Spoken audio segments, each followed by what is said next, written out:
শুক্রবার আগরতলা বিএসএনএল দপ্তরে অনুষ্ঠিত হয় ভারত সঞ্চার নিগম লিমিটেডের টেলিকম অ্যাডভাইজারি কমিটির বৈঠক। বৈঠকে উপস্থিত ছিলেন বিএসএনএল এর ত্রিপুরা শাখা টেলিকম অ্যাডভাইজারি কমিটির চেয়ারম্যান সাংসদ বিপ্লব কুমার দেব সহ সাংসদ রাজীব ভট্টাচার্য, হেডলাইন্স ত্রিপুরার এডিটর প্রণব সরকার, বিধায়ক অভিষেক দেবরায় সহ অন্যরা। এই সভায় রাজ্যের টেলি যোগাযোগ পরিষেবার মান উন্নয়ন, গ্রাহক সেবা, নেটওয়ার্ক সম্প্রসারণ ও নতুন প্রকল্প নিয়ে আলোচনা হয়।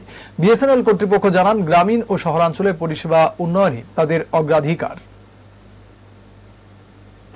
রাজ্যের সর্বাঙ্গীন বিএসএনএল কাজকর্ম এবং আগামী দিনে কি কার্য যোজনা তা নিয়ে আলোচনা হয়। যেখানে প্রবলেম হয় সে বিষয়ে আলোচনা হয়, এখানে ওনারা সলভ করতে পারবেন সে বিষয়ে এখানে করা হবে, আর যেগুলো না করা হতো সেগুলো রেফার করা হয় সেন্ট্রাল গভর্নমেন্টের কাছে। বিশেষত তার জন্যই এই মিটিং রাখা হয়েছে।